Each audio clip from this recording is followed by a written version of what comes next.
Final Fantasy has just turned 30, if you can believe it. After 30 years, 15 mainline games, and a lot of memories to look back on over the course of the series, I thought I'd share my absolute favourite Final Fantasy moments with you. So strap in and prepare for some spoilers because there ain't no getting off of this train we're on.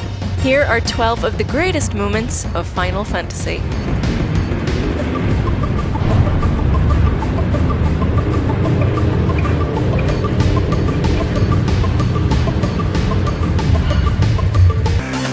I bet you thought there was one particular character's self-sacrificing death that was absolutely destined to be on this list. Not so fast. It's not the one you thought it would be, because more people should remember Galuf from Final Fantasy V. Galuf was a joke. He was a bumbling fool that no one really took seriously, an amnesiac that often said very silly things. But eventually it turns out he was a king, a powerful one, who saved the world 30 years prior to the events of the game as one of the original 4 Warriors of Dawn who sealed away the enemy Exdeath. During the course of Final Fantasy V, Exdeath catches up to the party in the Forest of Moor and binds them using magical crystals. Galuf is forced to watch as his granddaughter Creel is engulfed in a ring of fire, but being an absolute badass, he alone breaks free and throws her out of danger. He then charges at Exdeath and takes him one-on-one in a glorious last stand. His health bar is completely drained after just 1 or 2 attacks, but somehow Galuf will find the will to keep on fighting even after his HP falls to 0. Exdeath, unable to beat him, flees, and the party, once freed, crowds around Galuf and attempts to save him. They cast Curaga and Raise and even use a Phoenix Stone and an elixir on him. No one bothered to try that for another Final Fantasy character I could mention. But it's too late, and Galuf dies in his granddaughter's arms. Later, he borrows strength from the Guardian Tree to speak with her from beyond the grave, and tells her not to cry, to be strong and fight, because she's not alone, he'll be in her heart always. Then she flies off, on a dragon, to save the world in his name. An absolutely heartbreaking and ultimately inspirational story for the ages right there. Timid, gullible Black Mage Master Vivi is a sweetheart. He's filled with wonder for things like skipping ropes, is filled with doubts about his self-confidence, and, really, is just looking for his own place to call home. His adorable little waddling walk animation just hammers home the fact that you're supposed to fall completely in love with him. When Vivi, Zidane, Garnet and the rest of Nine's motley crew arrive in the village of Dolly and Vivi finds an underground black mage production plant, it understandably leads him into a bit of an existential crisis. Discovering and coming to terms with your true origins is a common theme throughout the Final Fantasy series, but Vivi's story really hits you with an emotional gut punch, not only because he discovers that his lifespan may be severely limited, but he also finds out that he and other black mages were created as mindless weapons bent only on war and destruction. Eventually, Vivi finds inner peace and confidence within himself to become a proficient mage and a vital asset to the party, thanks to the love and support from his friends. And in the epilogue of the game, voiced by Vivi himself, it's confirmed that he went on to have a good life. He had sons and thanks his friends for all their wonderful adventures together, yet his short speech all but confirms that Vivi passed away because of the limited lifespan as a result of Kuja's meddling. Instead of fear and sadness or even anger though, Vivi just expresses happiness and gratitude for the good times he was able to have. Farewell, he says. My memories will be part of the sky. I'm not crying. You are. Final Fantasy VIII gets a bit weird towards the end when everyone starts theorizing about time and space, and all sorts of plot points get thrown into the mix that start to fall apart if you think about them for too long. The party willfully manipulates Ultimacia, the game's primary antagonist, so that they can jump to a point in time where they can confront her in person. They defeat the sorceress, but this creates circumstances that set new events in motion, as main player character Squall and Ultimacia are sent back to Squall's childhood, where he watches her pass her powers on to Edea. Out of time, however, Squall is stuck in some weird parallel dimension limbo, where his memories begin to fade away. Renoa's face gets all blurry, and he's left alone in the darkness. Things start to get trippy and he begins to glitch out and fall down a lot, all alone on a big rock. Thankfully, Renoa, using her own magical powers, is able to find him, bring him back, and everyone lives happily ever after. Except those of us that have seen No-Face Squall, because there's absolutely no going back from that.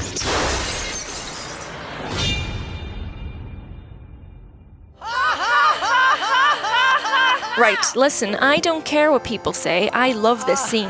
It's awkward and weird, yes, but it's two teenagers pretending to be adults. Of course it's awful. And it's something awful, awkward people can relate to. In that moment, Tidus and Yuna weren't dashing or cool, and they didn't have magic powers that could level a building or tame a dragon. They were young, painfully inexperienced about this sort of thing, and as baffled by the world around them as they were by each other. They feel like there's a connection there, they want to get closer, but they have absolutely no idea how to do that. One scene early in the game has the two standing together, alone on a boat as it sails towards Kilika. Unsure of what she should say, but wanting to say something, Yuna blurts out one of the worst lines in history. The wind. It's nice. Tidus probably should have run a mile right then and there, but he laughs about it instead, and within moments they're giggling, at ease with each other. It was cute and camp, and it gave awkward weirdo players the message that it was okay to be awkward and weird, even around people that you sort of fancied. And yeah, loads of people hate it, but I love this infamous laughing scene that happens later in the game for the same reason. Watching Yuna and Tidus share silly, relatable moments like that made the big, dramatic, magical ones even more meaningful.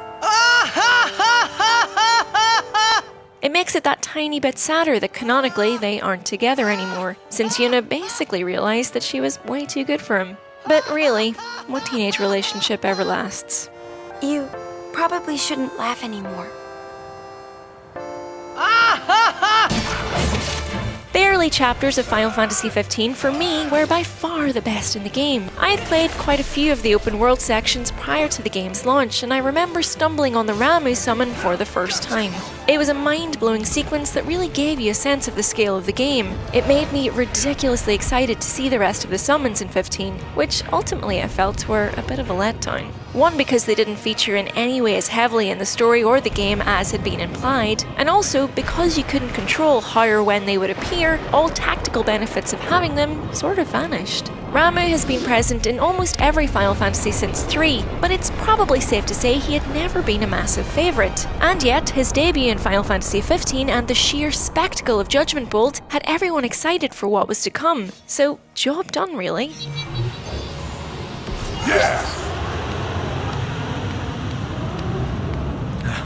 Surprised we're still standing. I know now. I know why the tales are told. Following on from Ramuh, it bears repeating that summons have been a staple in Final Fantasy games for an age, and so of course they've been featured in quite a few memorable moments across the series. Yet, even before Final Fantasy XV, it was rare that the games gave us a real look at their size, scale, and destructive power. Though both the wedding scene and Anima's debut in Final Fantasy X rank highly, the epic battle between good and evil that is Alexander against Bahamut in 9 is probably the most memorable example of how cool summons can look. In 9, Queen Brane and Kuja both use summons to further their own evil ends, with Kuja using Bahamut to kill Brane and then afterwards attempting to kill her daughter Garnet with the King of Dragons as well. Herself a summoner, Garnet is having absolutely none of this, and together with another summoner, Aiko, she calls forth Alexander, basically a fortress with wings, who obliterates Bahamut with a beam of holy light before ultimately being destroyed by Garland. Because of this, Alexander is sadly never summonable by your party, but the confrontation is still an epic moment in the series, and is, to this day, one of the few times you really get a true sense of the scale and awesome power of these beings.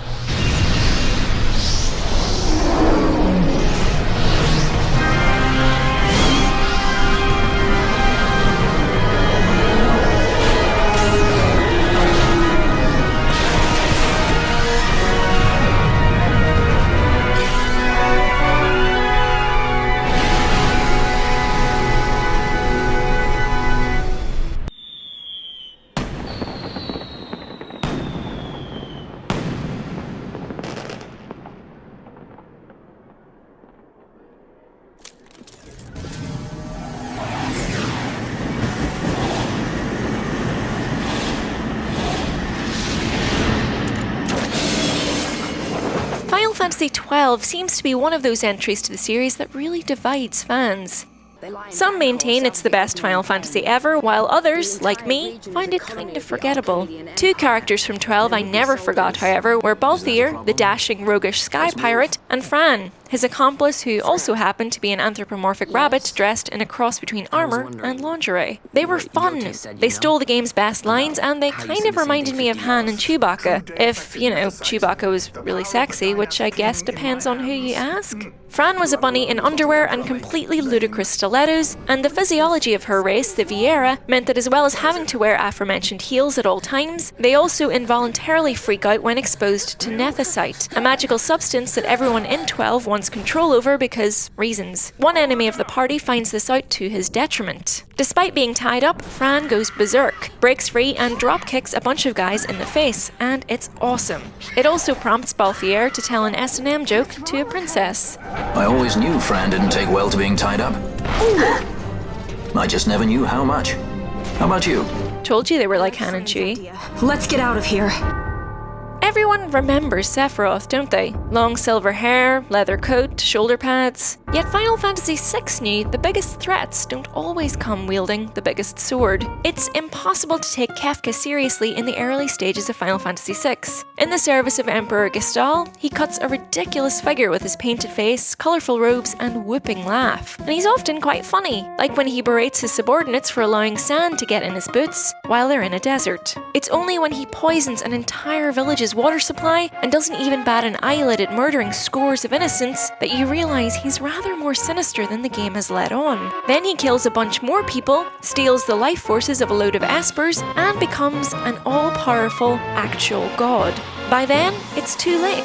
Kefka does what pretty much every other Final Fantasy villain has only dreamt of. Kefka destroys the entire world.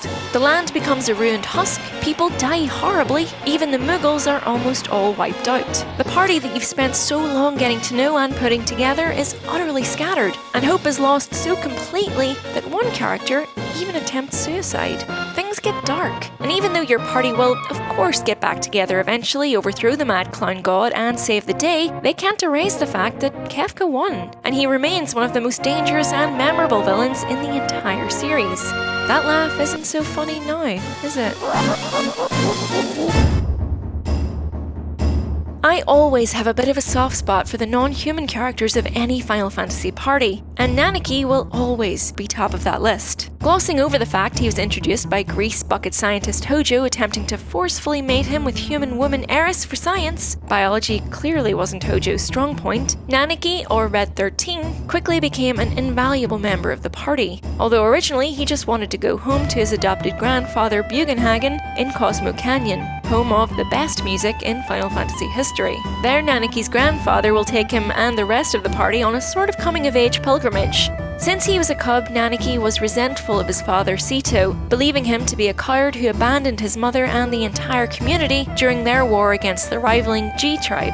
Vegnagun takes Nanaki and the party through the haunted G cave, and upon making it to the other side, Nanaki learns the true fate of his father. Sito rushed to defend his home and family on his own, and was pierced by several of the G's poisoned arrows. But he fought on, keeping Cosmo Canyon safe and preventing the G from taking even one step into the village. Eventually, the poison did its job, and Sito was turned to stone, never able to return home. But still he kept his guard over the cave's entrance. Nanaki is overcome with grief and pride upon learning all this, promises to save the planet in his dad's name, and howls to the moon in Sito's honour. The real kicker is when little crystal tears start falling from the petrified Sito's eyes. It's a beautiful moment, and this is why, when it's good, the Final Fantasy series is really good. It can make adults with mortgages and tax returns and all that sort of stuff to worry about cry, because a silly wolf-lion thing is sad and proud of his dad.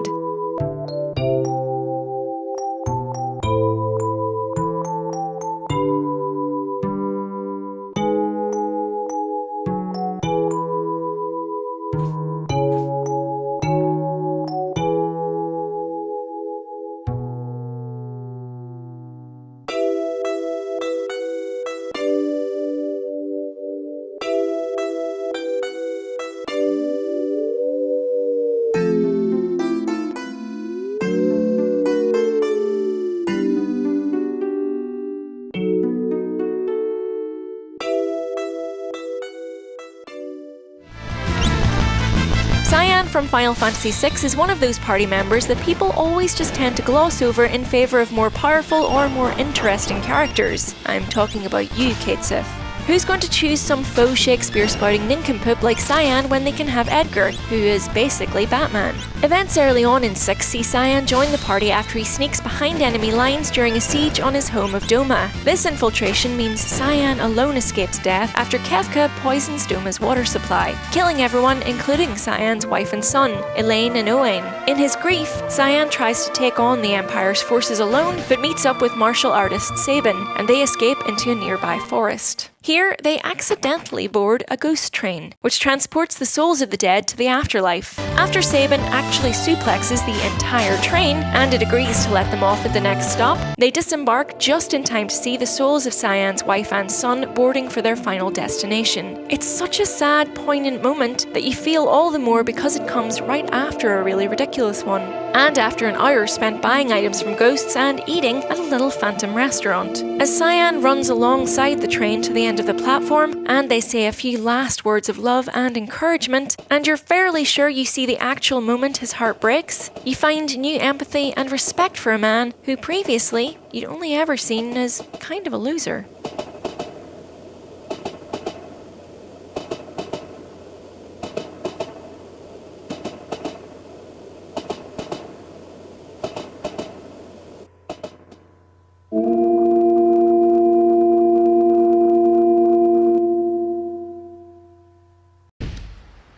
I think people tend to forget how interesting and crucially cohesive Final Fantasy X's story was. It took long-running established themes of Final Fantasy, summons, sacrifice, religion, friendship, love, and turned it into something you could actually follow. Yuna's pilgrimage is something you can explain to non-Final Fantasy fans without the need for a PowerPoint presentation on the ins and outs of how the entire world works. It's because it taps into relatable emotions. You don't need to know about sin and faith and Aeons and Yevon to know that the ritual of the sending is really sad and eerie. So seeing Yuna dance for the first time and the souls of the deceased rising up out of the water in response as their loved ones grieve by the water's edge is a really beautiful moment. Even before you know the real lengths that Yuna is prepared to go to in her quest to defeat sin. On that note, people have a lot of mixed feelings about 10-2, and I can't say I blame them. The whole adventure begins because Yuna believes she has seen Tidus in a really old sphere, but it turns out to be the spirit of a young man resembling him named Shuyin, who was a lover of a songstress and summoner named Len. The two were gunned down over 1,000 years prior to the events of the game, an event that made the unsent Shuyin mad with grief and which is recounted during Yuna's performance of 1,000 words, due to her dress sphere somehow holding Len's essence. The entire game is basically built around the lead up to that one song,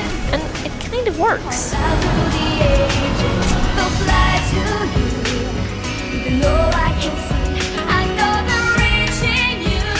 Anyway, one of the best, or at least the most dramatic moments from 10-2 is one that the majority of players will never see. Angry and vengeful, Shuyin wants to destroy the world and with it any fear of people dying unnecessarily in war. Yeah, that makes sense. And so he unleashes Vegnagun, a sentient weapon of mass destruction. You face it down at the end of the game and, if you lose, 10-2 actually shows the destruction of Spira instead of just going to a simple game over screen. Watching the blasts rip apart the camlands is pretty shocking.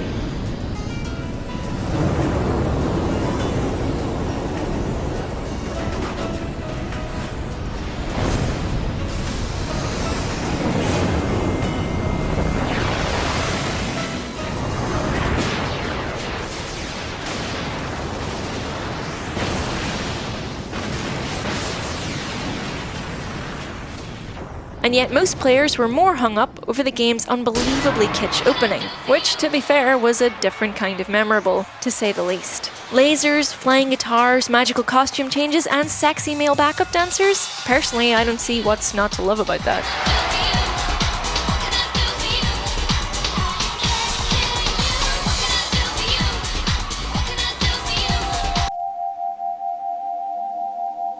Yeah, okay, I suppose this has to go on the list, doesn't it? This is an amazing moment, one that I think everyone who has played Final Fantasy VII remembers almost word for word. That it comes just as players unlock her ultimate limit break makes it that much more painful, but Aeris is a character the players actually mourn, because at that point in the story we'd really gotten to know her well, and to lose her in such violence really takes you by surprise when playing it for the first time, and any time after that really.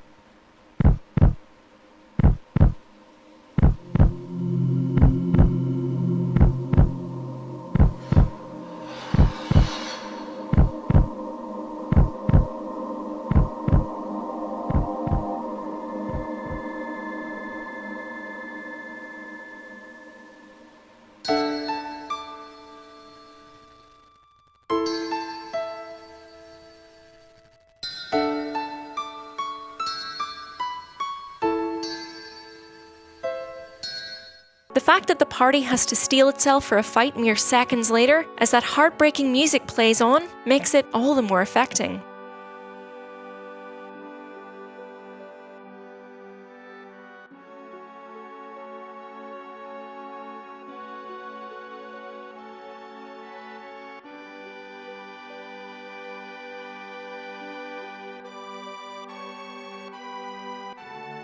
It almost makes you forgive Aeris for carrying around a priceless world-saving artifact in her hair the entire time. Can you tell I'm a Tifa Lockhart fan?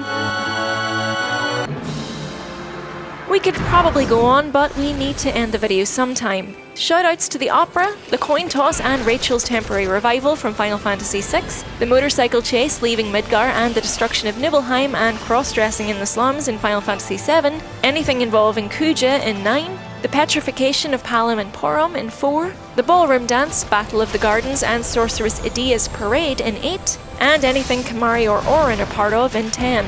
Oh, and Balthier and Fran's eventual fate in 12. You get the idea, there's loads more. If you enjoyed this video, do give it a like or even a subscribe for more from Eurogamer, and thanks for watching. Bye!